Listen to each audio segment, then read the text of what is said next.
It's been a while. Testing. 1, 2, 3.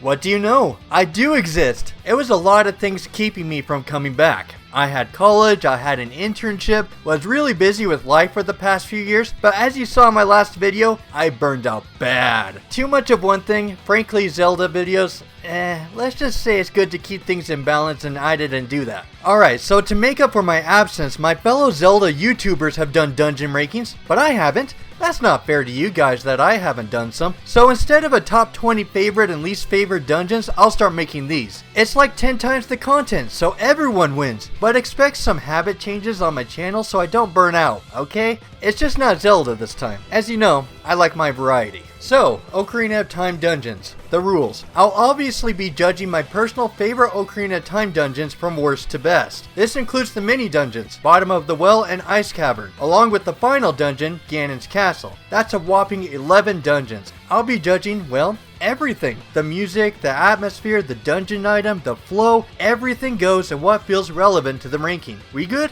Alright, let's get started.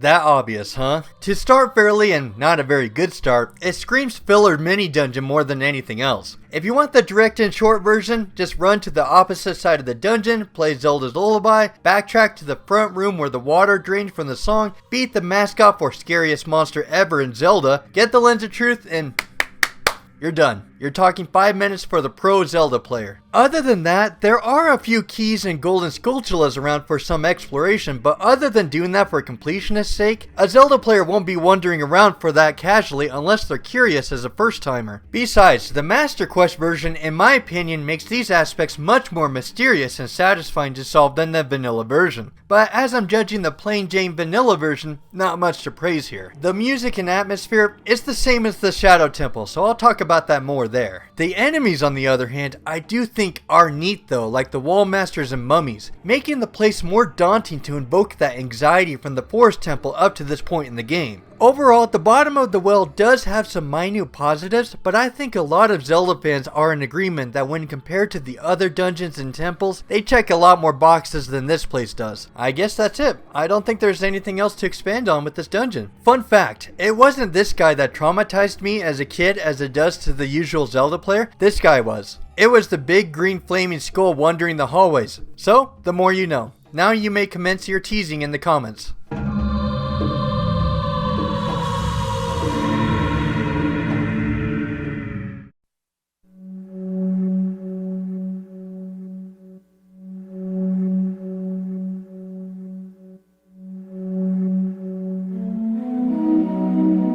I still believe in what I said in my 3D Zelda Dungeons collab video. The Deku tree is not a bad dungeon. Not in the slightest. In fact, when you sit down and think about how impressive it is for a first dungeon, the more you realize how this brand new first 3D Zelda game executed to wowing our socks off. First, notice as the dungeon acts as a tutorial yet encourages intuition on your part to solve things. You come across this Deku scrub yet, wait, it pops its body under to protect itself from sword attacks? How do you beat it? I got this awesome slingshot, but I'm trapped. How do I get out? You head to the second floor and there's no way to progress. How do I make progress? Just like with carrying the Deku stick across the water to burn the web, hitting the eye with the slingshot, draining the water, burning more cobwebs, and even remembering a combination. That's what I think is bloody fantastic about this being a first dungeon. You're given the tools, now sort things out, put on your big boy pants, and solve the problem. And that embodies Zelda to the core. I know we've been desensitized to that beginner perspective because yes, we've been through hundreds of dungeons up to this point, but that's a valuable aspect that pulled us into Zelda in the first place. That being said, When everything is said and done, it is a beginner and tutorial dungeon. It's great for nostalgia and reflection back for being a first-time player, but it doesn't keep interest when it comes to the more sophisticated dungeons up ahead. And that's a compliment. It means the game is building off the stepping stones to build itself up into grander things to come. But hey, every great thing comes from a great foundation.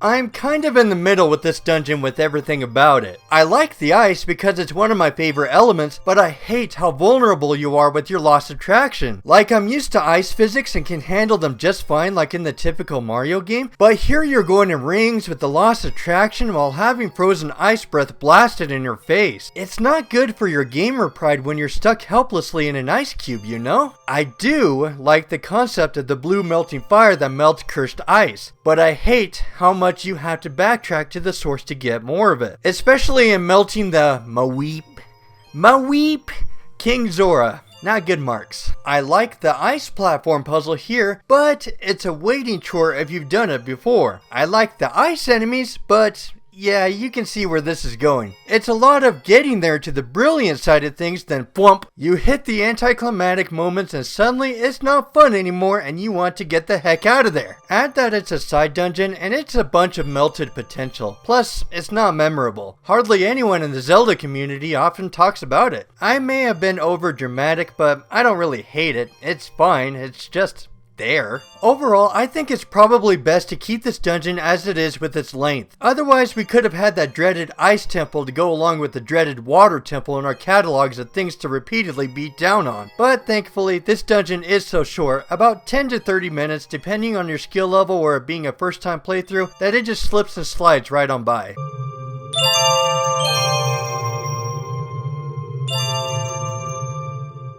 Ah, the first adult dungeon. Already? We still have Dodongo's Cavern and Lord Jabu-Jabu's belly to go. Yep, I'm going there. Is it the Forest Temple? Not this time. People and their tastes change over time. It happens. I'll give you a hint. You heard the music already.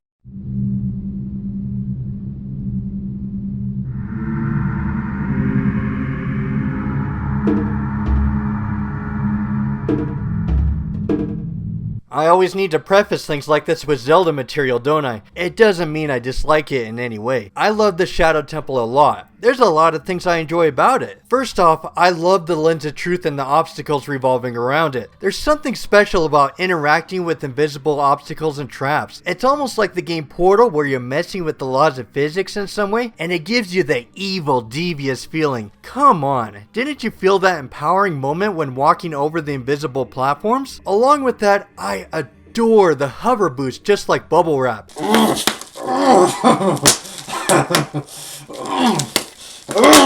It's so overly simple to explain, but every time I glide, there's this purr of satisfaction that you can't put into words. The last major positive is that Bongo Bongo is my top favorite Ocarina of Time boss. I have really fond memories of him as a kid. I remember getting overwhelmed with his fast hands and attacks back then. He was very intimidating. I loved his brutal strategy. I loved his design. It was tough because he would relentlessly knock me back into the green poison off the drum, etc. I know, he's easy now, but let's face it, anything is easy in Zelda after you've beaten it the first time. Sometimes memories do count in making things precious and remembering the good times in Zelda, and that's why I cherish this boss. Okay, is it time for the nitpicks? Notice I said nitpicks. I don't really have a proper negative about this dungeon. When the bar is so high with fantastic Ocarina of Time dungeons like these, you have to look at the small things to determine your ranking. This is one of those cases. One thing I don't think that has aged well in Ocarina of Time generally is the attention to detail. Have you seen the Hyrule Market? It looks jagged and sort of smeared over in a lot of places. The Shadow Temple kind of embodies this problem. Look at the walls.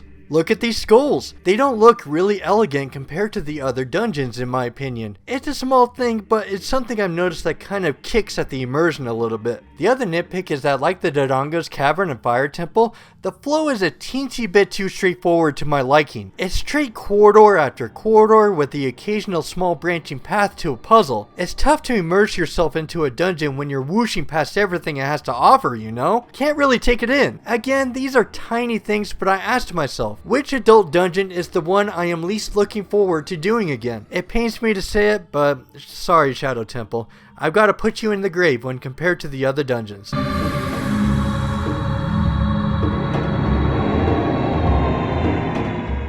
The music and atmosphere is the same as the Shadow Temple, so I'll talk about that more there. Oh yeah, I did say that, didn't I? It's alright. It's not really anything special. It's probably another reason why it's number 8 after all.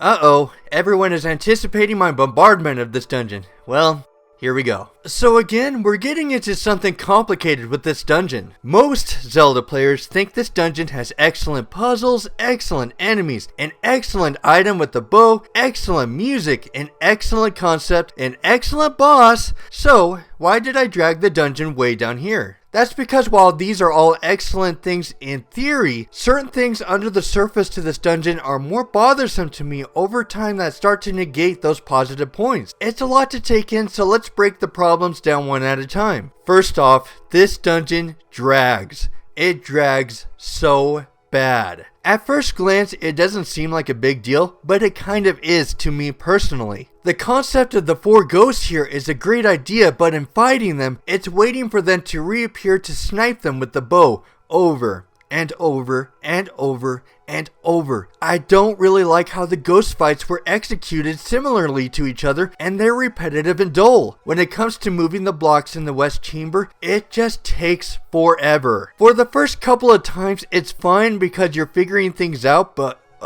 there's no suspense there. It's no fun there. It's just tedious. So then the puzzles must be great, right? And I love puzzles. I described that pretty thoroughly in Oracle of Ages with my Zelda game countdown. So shooting the eye and twisting the hallway must be fulfilling, right? No, not really. There's a lot of backtracking with it, and if you know how the puzzle is solved, where's the fulfillment in it now? It's not there. There's no spark of satisfaction. Again, it's a cool concept like I described the other things for the first couple runs with this dungeon, but I think the execution with the flow of the backtracking could have been so much better. It stacks on more tedium. This is compounded with my second problem, the music. It's not one of my favorite pieces. Like I mentioned in my least favorite dungeons video from 2015, geez, I'm old, I don't like the eerie echo it uses that combines with what sounds like chic grunt effects.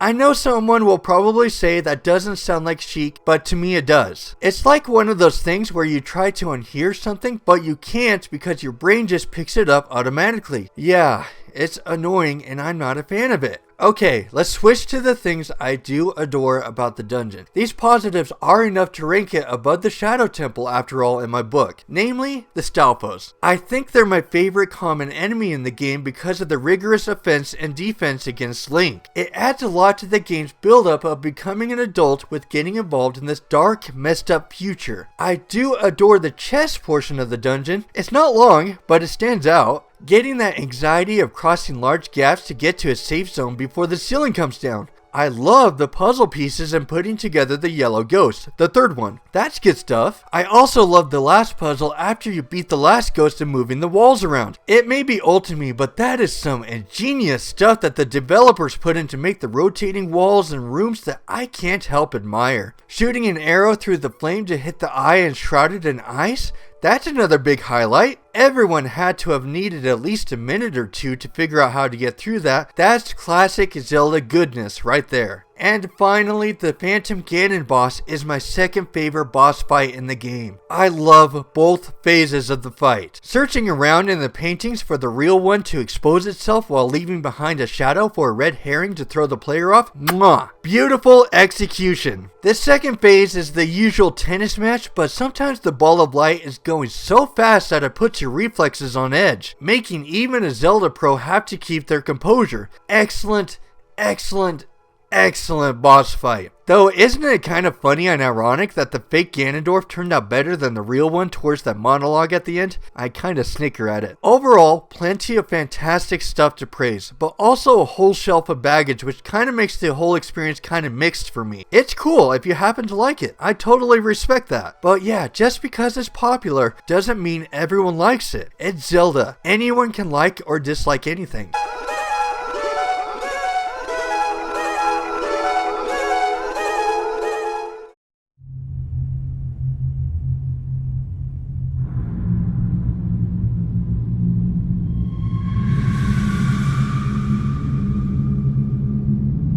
Don't worry, the long rants are over for now, until we get to the water temple anyways. Yeesh, that was a long one. I keep getting into these deep tangles, don't I? It's a kid's dungeon, a step up from the Deku tree, yet better than the wildly popular forest temple? Shoot me now, yep, just shoot me now! I think it's time to get into why I brought Dodongo's Cavern and Fire Temple up so high. I have a really soft spot for relaxing dungeons. The kinds where you don't really have to do a whole lot, soak in the environment and ambience. Then it's that lasting feeling that burns that fireplace of nostalgia within you. And that means pretty much everything to me. Wait.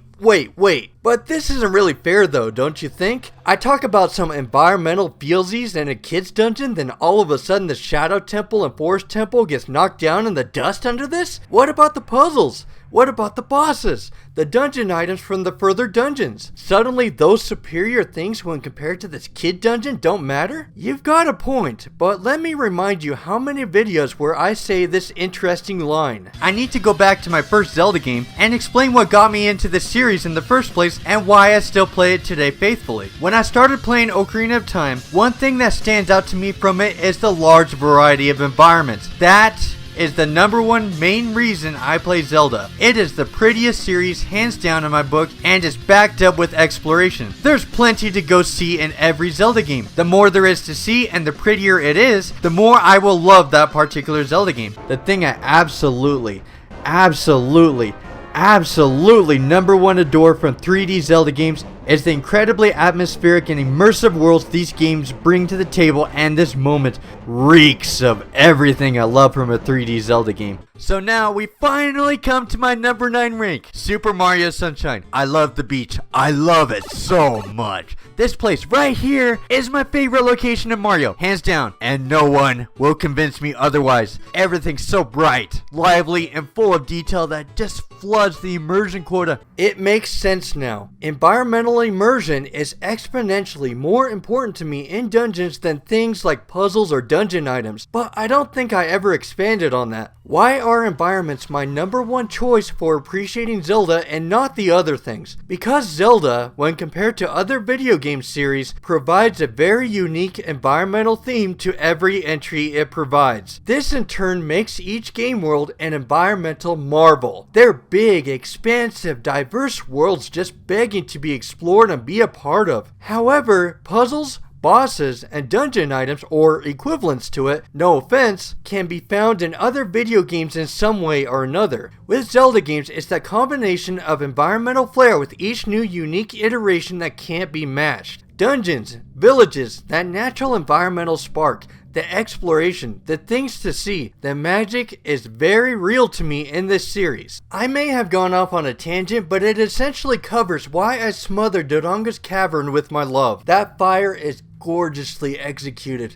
That lava turning and steam-like music, the creatures are very fitting here. It's relaxing. It's calming to that nostalgia and why I relish Ocarina of Time. Don't underestimate how attached I can be to my environments in Zelda.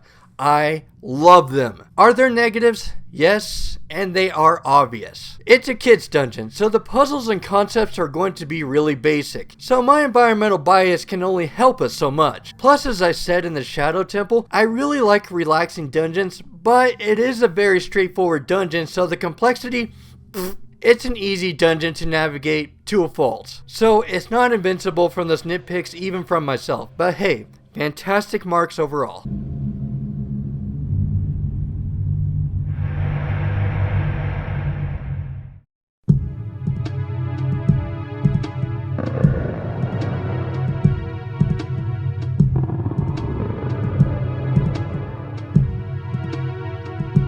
This one is definitely a controversial one. Remember again back to that 3D Zelda dungeon collab I did. I was the only one out of 4 that highly favored this dungeon while the other 3 not so much. It's understandable. I'm not even miffed about our differences in views. The place looks disgusting. There's the escort mission with Princess Ruto. The dungeon requires some awkward navigational thinking. The mini boss is annoying, and yep, that's usually enough to leave a bad taste in their stomachs. Pun unintended, or I guess intended. I can't speak for others, so I won't pretend to, but I can speak for myself. So, naturally, I adore Lord Jabu-Jabu because it's very original. It's different. Very different from what the usual Zelda dungeon is. It's organic. The jellyfish and enemies are very unorthodox, like not being able to hurt them with your slingshot, the way that navigation works, encouraging thinking out of the box solutions like killing the correctly colored tails to open up their relative areas, etc. It's the perfect final dungeon for a kid because it pushes your intuition further than the other 2 dungeons and then some. I think it pushes your limits in a good way. It's good training wheels coming off for when the Forest Temple comes after this dungeon. The Ruto escort mission, I don't think it's that bad. When you compare it to other video games, let's look at the positives. Ruto has infinite health.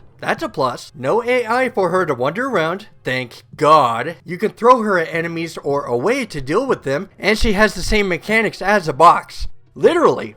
I know, it's rude, but it's true. Ugh, I'm rhyming and insulting at the same time now. Great first impression on my first video back. Personally, I think the positives in this escort mission outweigh the negatives. Sure, she's a snob, but let's face it, Mido and Darunia have disrespected Link before this, so personally, I don't put the sole blame around Ruto's neck on being unique in doing this. Lastly, the mini-boss and the boss. This one is tough to explain. Honestly, I can't really relate with the mini-boss compared to other Zelda players, because once I found my rhythm with it for the first time with the boomerang to expose its weak point, I never had a problem with him. Maybe I was really lucky. I don't know. And I do know that other Zelda players had trouble with getting in close because of that spiked platform when circling it quickly. I understand that, but in my experience, I don't have a problem with it. It's satisfying. I thought it was challenging, and I thought he was a fitting obstacle for that part of the game. The boss, of course, is bloody fantastic. Another one of my top favorites from this game. Just the eye candy, the satisfaction of breaking that jellyfish defense and hitting the jellyfish one by one, the way the boss moves to get out of range for your boomerang or ram you, and that dramatic gory finish. Beautiful. Fantastic bow to tie up the Kid Link's adventures for these dungeons. Negatives? Yes, one big one. This dungeon is very noticeably short compared to the other dungeons if you know what you're doing. It's almost like a side dungeon. It also means that there isn't much to expand on with this dungeon. There's only really a few rooms or areas in this dungeon if you piece it apart, and if you know what to do, you'll get it done in 10 or maybe 15 minutes time. It'll come and go before you know it.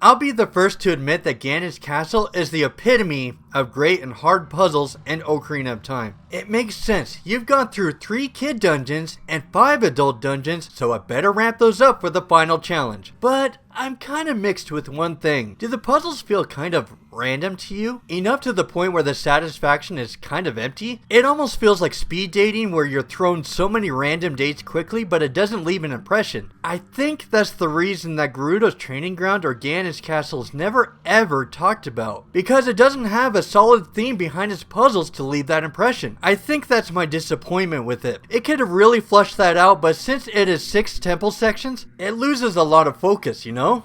But oh well. that also makes it tough to expand on anything because it just ups and goes. But regardless, I still stand that these puzzles are some of the best that the 3D Zelda games have ever seen. Like the Wind Chamber. Along with being very daring, you need great timing and self-awareness while floating between the platforms. Definitely need to pluck up that Triforce of Courage within yourself. It also involves the Zelda trope where you need items to progress, like the golden gauntlets or the fire arrows, which are needed to progress in certain parts of the dungeon. So in that way, it's fantastic, though I'm a little mixed because you probably need to look at the fire arrows at Lake Hylia, so I don't envy the backtracking a first time player might have to do. Good thing there are warps in this game. Lastly, you have the middle chambers after disabling the force field. You know the build up as you climb those steps, that feeling you get that finally know that you're going to confront the menace Ganondorf. Let it simmer. Oh, yeah. Probably one of the best final boss escalations climbing that tower. The first phase, of course, isn't much to write home about. Just a polite game of tennis, but I do like the music and atmosphere in this battle. I just wish the execution was a little better. Like if he threw 2 or 3 tennis ball shots at once, plus added 1 or 2 different attacks. I think it could potentially be more interesting than what we got. Now, finally, the final confrontation.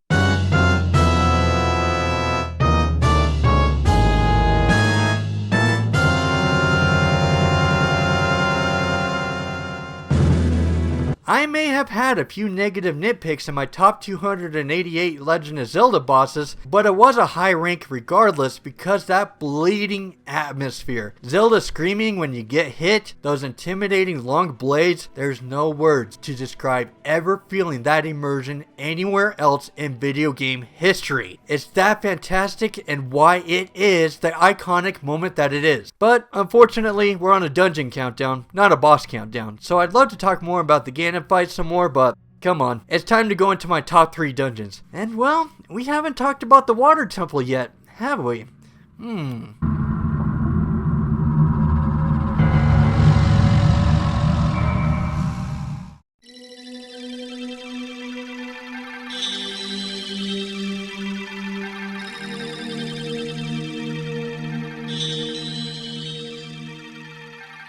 Let's set one thing straight. Sorry, I just feel like I need to be a little blunt here. If you love the water temple, love it. If you hate it, hate it. There's no wrong answer here. Everything with Zelda is subjective, so how is that different here from what we've been doing in ranking the other dungeons? You're going to agree with some things I say, and inevitably disagree about other things. That's perfectly okay. So with the water temple, I'm assuming you know what's infamous about it. The constant switching of the iron boots, the disjointed multiple floor labyrinth design, keeping an eye on the water levels, the water slowing everything down, getting hopelessly lost in some cases, and, of course, Morpha, which some Zelda fans are not fond of. Okay, well, let's go through them one at a time. But I think there is one crucial thing to bring up first. I think what strongly influences whether you like or dislike the water temple comes from your history and preferences in video games. No, I'm not talking about Zelda, I'm talking your whole gaming history. It's something I've strongly noticed is that the type of games you play or avoid that determines what you think about the water temple. Let me give you an example. I love Metal Gear Solid. Big deal, right? But look at this. If you play any of those games, you'll notice you have to freeze the gameplay when selecting your weapons or items. Not a little bit,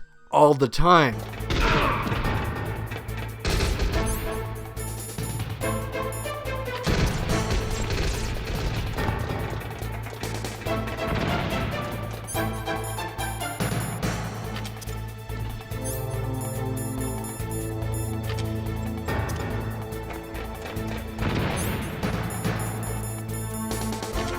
It's not just that game. With Resident Evil 4, you constantly had to freeze the gameplay to select your weapons and items too. Not a little bit, all the time.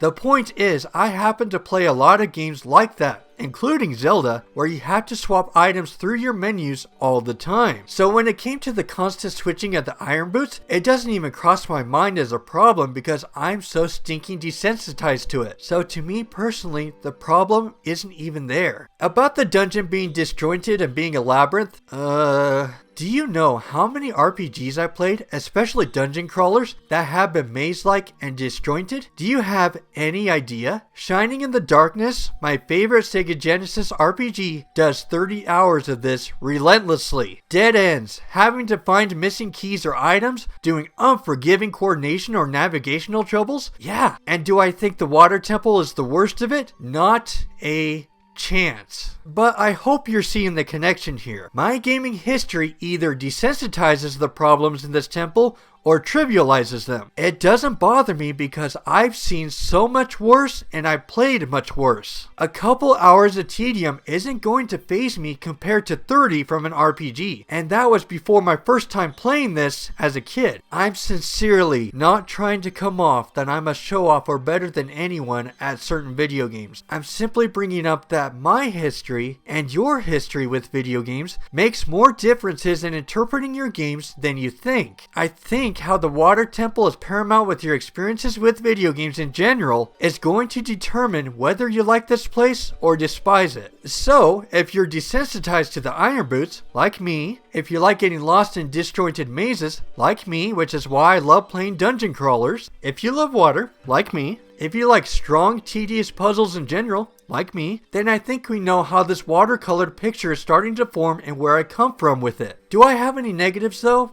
Just one big one. After you get the long shot, you have to do quite a lot of backtracking with the water levels from the 3rd floor to the 1st floor to the 2nd floor just to use the long shot, and yeah. Like the Forest Temple, that backtracking is a doozy, but otherwise I love everything else about it, but that's why I knocked it down a little.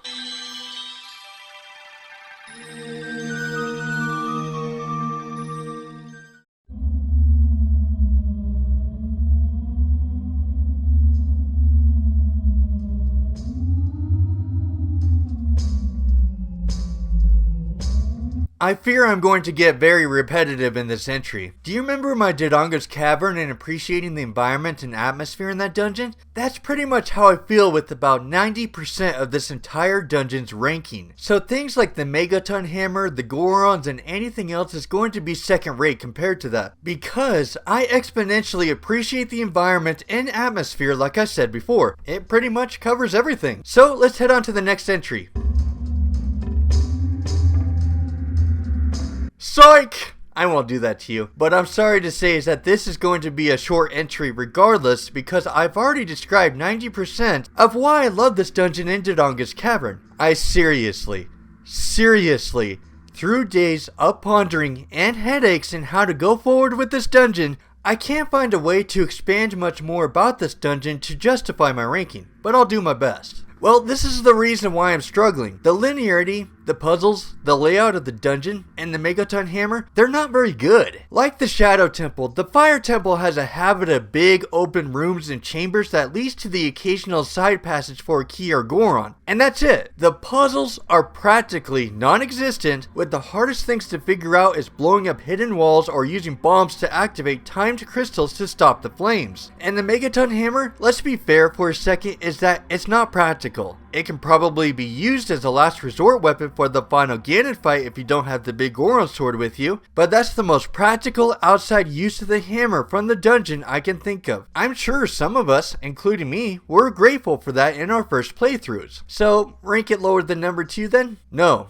Because of these reasons. I play retro video games religiously, so linearity is not an issue for me. Probably as a nitpick as you saw in the Shadow Temple and Dodongo's Cavern, but not close to a big deal. Criticize it for its lack of puzzles then? No. Lack of puzzles to me in a Zelda game doesn't equate to less immersion because environments take higher priority in my enjoyment of a Zelda game. So what about the item, the Megaton Hammer? No. I said in a few countdowns in Zelda that practicality does not matter to me in Zelda items, remember? But they are badass, ambitious, and fun concepts. No, I'm not going to say the spinner is a lame generic item. I'm not going to say that controlling a 20-foot statue is a, oh, been there, done that thing. I'm not going to say that carrying around a big ball of chain is as fun as throwing a baseball. You may disagree with me, and that's fine, but I seriously don't care about the impracticality here. I care a whole lot more about the ambition put into these items. The Megaton Hammer is simply fun to use, and that's all I care about. It's a fun weapon to use and hear that kerlunk sound with. Like the hover boots, it has a simple charm that I can't get enough of. I'm gonna tell you something. When I was ranking my top 20 Zelda games and comparing Oracle of Ages with Ocarina of Time, I immediately thought of the Fire Temple, and boom, thinking of this temple caused me to push Ocarina of Time above that game. Because, again, my number one reason for playing Zelda games is those environmental ambiences because of magical moments like these. It's enough to be everything to me. This dungeon is powerful enough in my heart to influence an entire Zelda game's countdown. Let that sink in for a moment.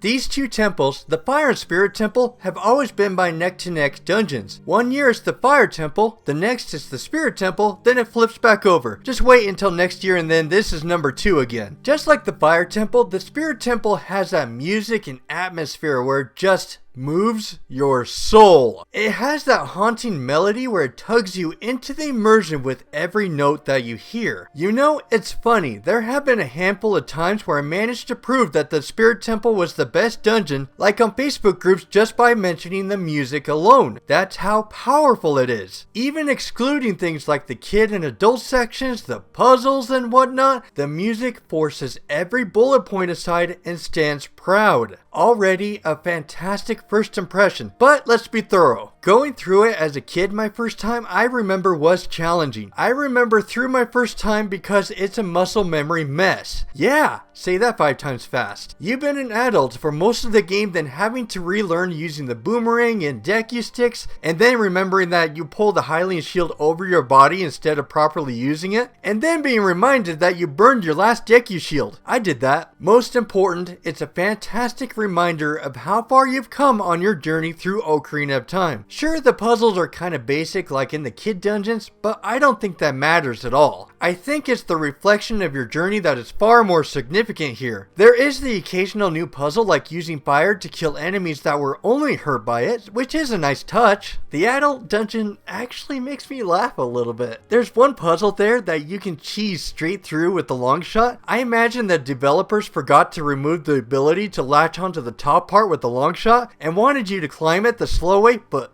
oops. Just like before, there are some familiar puzzles and new ones as well. The ones that stand out to me are trying to convince an enemy to freeze on a switch to get through the door, or the mirror shield puzzles. Overall, fantastic work. Of course, Twinrova is a great final boss battle for these dungeons. Probably my third favorite behind Bongo Bongo and Phantom Ganon, just simply because of that noise effect when the shield starts charging up and knowing that you're going to blast it into her face. Yeah! However, and I hate to say it, I do think the dungeon has 2 weaknesses in my eyes. It's why the Fire Temple and Spirit Temple keeps flipping for the top spot. For one, the mini boss is very repetitive and there's 3 of them. Do a backflip, jump attack, do a backflip, jump attack, do a backflip, jump attack. And no, I don't think the Naboo armor fight adds anything to the dungeon. It's a direct callback to the Forest Temple with the 4 ghosts and adds something new. Please add something new between each fight. And 2, the mirror shield is a bit of a disappointment. It reflects light, but compared to other items, just tilt your control stick to redirect the light, and that's it. I bet if it had more intuitive light puzzles like Wind Waker's elaborate system in the Earth Temple, I'd be impressed. But it's a bit bare bones for my taste. Still, my favorite dungeon nonetheless. But just wait, I'm sure the Fire Temple will knock it off its pedestal when it feels like it. And countdown over.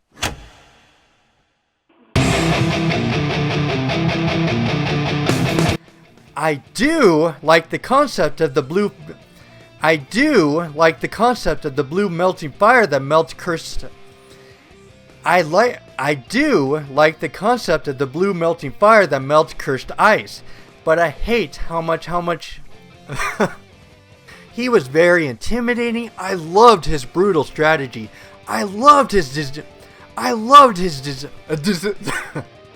The other nitpick is that like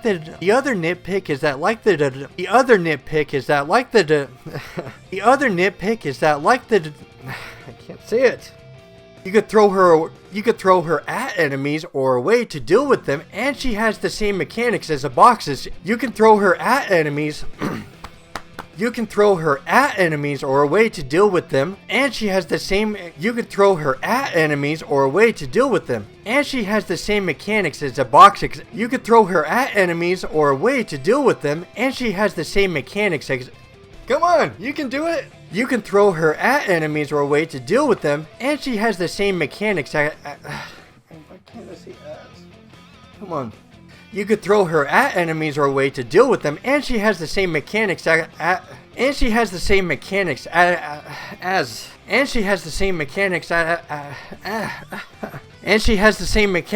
a box.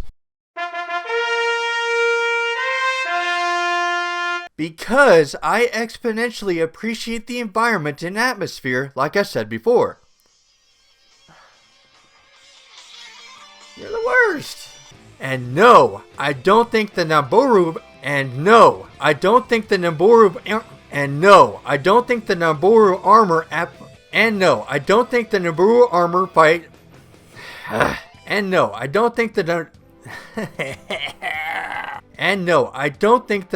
armor fight adds anything to the dungeon.